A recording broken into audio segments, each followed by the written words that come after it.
I bet you're wondering what a guitar has to do with Irish whiskey. Stick around. All right, I'm putting it down, I'm putting it down.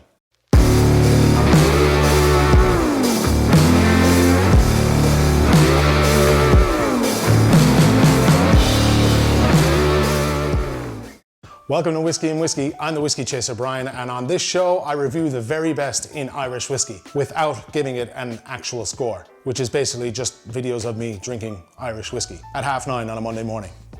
Starting the week off on the right foot. Big shout out to the lads at Christy's, of course. We're coming from the fantastic Christy's bar here in Kilkenny. Look at that for a collection. That's my backdrop. This and these are the Busker Irish Whiskey. The Busker Irish Whiskey, who are they? Well, they come from Royal Oak Distillery, which is literally 20 minutes up the road from me. I have been to the distillery before. It's formerly Walsh's Whiskey Distillery. And in 2019, there was a demerger, and the other partners in it, Ilva Serrano, who are behind, if you've heard of Di Serrano, or you lived through the noughties and you drank Tia Maria and you put milk into it. It was a really questionable drink, but they're the folks that are behind the distillery now.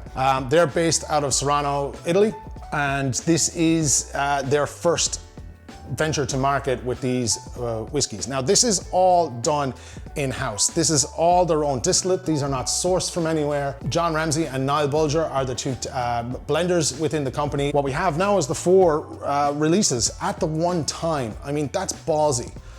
To release 4 whiskeys at once is, you know, it's hard enough in Ireland to get 1 whiskey to market, let alone 4. These have only just been released here. They were released during the summer in the States, so we're only kind of getting to see these now. There are a number of different cask maturations and finishes going on here between the 4 bottles. There is a bit of E150A. I've reached out to the company and they come back and they said it. If you're unaware of what E150A is, it's basically food coloring. It's allowed under the Irish whiskey technical file. It's allowed in there with barley and yeast. It's the only other component besides barley, yeast and water that's allowed into Irish whiskey, as long as it doesn't affect the flavor of their whiskey. And if you would like to know more about that, I've recently done a blog post. You can catch up and you read up exactly what it is. It's used heavily in Scotch. It's also used in bourbons for any of the folks in the States watching this. I'll leave a link down below and you can check that out. So as I said, all their own juice, developed in-house, brought to the market, different cask maturations. I'll go through it. E150, a little bit, the bold new look and quality. Yeah, we're gonna drink it. We'll jump in straight away. We're not gonna waste time. Before we do, folks, let me know down in the description below, what's your favorite kind of whiskey? Are you a single pot still? Are you a single malt? Are you a single grain? Are you a blend? Are you a Scotch? Are you a bourbon? Tell me, I'd like to know. So first up in the 4 different whiskeys that we're gonna try is the Triple Cask Triple Smooth, which is their blended statement that they brought forward. This is a 40% ABV non-chill filtered whiskey. 3 different casks it's finishing in. So it's finished in your bourbon, Marsala, and your sherry. It's quite light at 40%, like I said. There's been a lot of triple cask blended whiskeys coming to market as of lately. All right, so on the nose straight away, I'm getting a little bit of malty biscuit flavors to it. There's a slight hint of even apple and pear in the background. It's pleasant, and a small touch of honey. When you kind of open it up a small bit, then it gets a little bit new makey, kind of that little bit of alcohol essence in behind it. It's nice, it's, you know, approachable. Slange it. Straight away. The sweetness from the apple and pear is, yeah, that's definitely there. Then you have the malt biscuit. There's a slight bit of honey, not honey, but cinnamon spice. Quite a pleasant finish to it. It seems to be hanging around a nice bit. Warming. Coat of the mouth, very good. A little bit of the honey sweetness there as well. That's quite nice. That's a nice, it's a nice blend. There's nice candied sweetness to that. Finishes it off. It's not overly spicy on the finish. It's an easy drinker. These are all non-age statements, so there is going to be that certain essence of maltiness, of distillate even. The distillate's not overly heavy. It's not overly bitey either. Pleasant. All right, next up. We have the single grain. Now we've jumped up a little bit in ABV from the triple cask.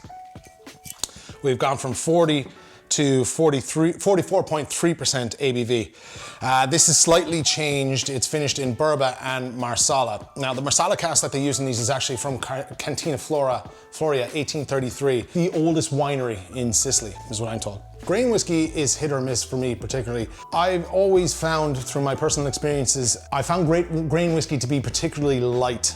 It lacks kind of a lot of that flavor that I like from a single malt or a single pot still. For me, I'm getting that lightness very, very much straight away. It's a little bit of honey, a little bit of the grain, a little bit of distillate. There's nothing overly intrusive. There's nothing, doesn't jump out at the nose. If you're into grain whiskey and you like a light grain whiskey, absolutely perfect for you. Let's have a little taste. Launch it. The honeyed sweetness is still very much there. There's not a whole lot of fruit going on. What I'm actually getting is a little bit more of the nuttiness, almost like hazelnut or almonds, I should say. That's more than likely coming from the Marsala, but it's very light. There's not a lot of spice in it. If there was, if I could put a name on it, it's very light white pepper spice. Very, very light, very, very light. There is like a kind of nearly a tobacco-y, dark chocolatey hint there. You really have to search for it and go back for it and find it the second time. But definitely the nuttiness, the honey sweetness is there. A little bit of grain, not overly spicy, tremendously easy to drink. If you're a grain fan, you'll like that. You'll like the lightness to it. Next up, we have the single malt Busker. This is a 44.3 ABV, non-chill filtered, single malt Irish whiskey, triple distilled, and it's finished in bourbon and sherry casks. Straight away on the nose, you're getting apples, you're getting even more pear. I would say probably more pear than apple. You're getting a bit of that light malty biscuit. Not overly distillate. I think for a non-age statement, single malt on the nose is quite pleasant. I like that. That's nice on the nose. It's easy, it's an easy drinker. Fruity, like I said, the pear, I'd say more pear than apple. Yeah, it's not. Getting a nice bit of sweetness from the sherry. The apple pear is definitely there, but it's more of a pear that's coming forward. You're still getting, it is a young one, so a young whiskey, so you are getting the malt slash biscuit, not overly heavy. There's a very, very light cinnamon spice that just lingers there nicely. It's not overly spicy, it's not standoffish spicy, not overly spicy, but it coats the mouth very well. You're gonna be amazed when I actually do tell you the prices of these, because you know what, that's better than it would let on. I'm a fan of the single malt, and I think personally it's a single malt and a pot still that define what a distillery is capable of doing. The single malt and single pot still are of course triple distilled, and there are 2 column stills, I'm told, in Royal Oak Distillery. All right, on to the big finish, the single pot still. Again, 44.3% ABV, triple distilled, non-chill filtered. I'm excited for this. Okay, interesting.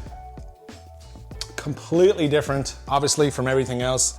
Its own identity straight away. Clove, peppercorn spice. There's a cola cube nose to it, which is really interesting. It's kind of, how do you explain that?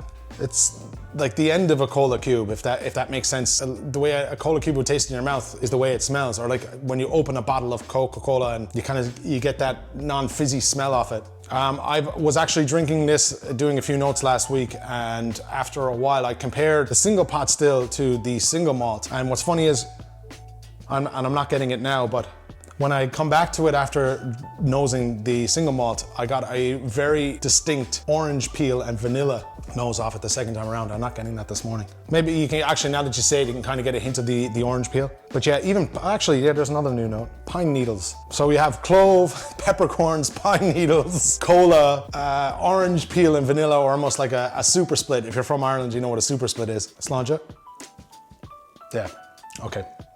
What I should have actually mentioned is that this is also finished in bourbon and sherry. Slight bit of nuttiness. The clove has kind of gone away in the pine needle. I'm getting more of a cola cube forward. A little bit of dark chocolate on the finish. Our peppercorn spice is gone. It's turned into a bit of white pepper spice. Lovely oily mouth coating. Really pleasant, oily mouth coating. For a non-age statement, single pot still, that is really a good drinker. Like I said, it's all their own distillate. This is a completely new brand under their own distillery, doing their own thing, moving forward. I'm not particularly sure am I mad about the labels or anything like that, but I mean, at the end of the day, I've always tried to look past the labeling and the branding, because from my personal experience drinking Irish whiskey, a bottle of whiskey can look amazing and really let you down on the flavor profiles, where, you know, whatever about the branding and whatnot, but the actual flavor of the whiskey here is the main point, and they've nailed, I think the pot still is really good. If you're into that kind of freshly clove and pine and even the cola cubes, I mean, when I get cola cubes, you might not particularly get it, but that's very good. Even a small bit of bitterness from the chocolate, the dark chocolate. The mouth coating is crazy. The oiliness in the mouth coating is crazy. So that's the single pot still. I'm impressed. I have to say, hands to the lads there. They've done a good job on the flavor profiles of the majority of these. All right, so there you have it. You have all 4 different types of whiskey coming from the brand new brand, the Busker. Your triple cask blended, your single grain, your single malt, and your single pot still. These 3 are €42.50. For that, you're getting one hell of a whiskey, I think. Definitely a nice easy drinker to have on the shelf. The blended whiskey is $32.50, and even for like a triple cask blended non-age statement, as young as it is, or in around the 4/5 year mark, if you want to get really technical about it, look, it's a drinker. There's none of these that would stand out to me and just be like, whatever. You know, as I said, you know, earlier, I did say the single grain whiskey tends to be just my least favorite of the 3 different types of Irish whiskey. But the single malt and the single pot still are outstanding. And when it comes to value for money, you've hit the nail on the head. If you do get a chance, I would highly recommend even just getting a dram or a shot of it or something like that. I know these came out in the States, the US first, and that's understandable. I can get where they're going. I can see why. If you were to take a shot of these or do it as like a Boilermaker, as they do stateside, there's no spice on it. You can knock that back real handy. I could see the blended being used in a cocktail, no problem. It yields itself to that with the sweetness and all that. And for the whiskey drinkers and the hardcore fans, the single malt and single pot still, I would see them drinking that. I'm a fan. If push came to shove, I would say, depending on the type of day, I would either go single malt or single pot still for me personally. The pot still has a lot to offer in terms of flavor for me, and the single malt, I love single malt whiskey. I think just the fruit flavors for me does it. But yeah, not overly bad. $42.50 for these 3 and $32.50. I do have to give a shout out to Barry Fitzwilliams, who have, of course, given me these to sample for nothing and to give my unbiased review. And thank you very much for that. That is an unbiased review as far as I am concerned. And I do hope that you've taken something from this and maybe try it out for yourself. If you'd like to get in touch with me, folks, like and subscribe, and I'll get you more content. I'm on Instagram as well. I'll leave all the links down below, and especially to my blog on the E150A if you'd like to read something about that. Also, of course, these whiskeys are available here in Christie's when all the restrictions, the coronavirus restrictions, ease up. So I hope to see you down here for a dram, and until I do, sláinte.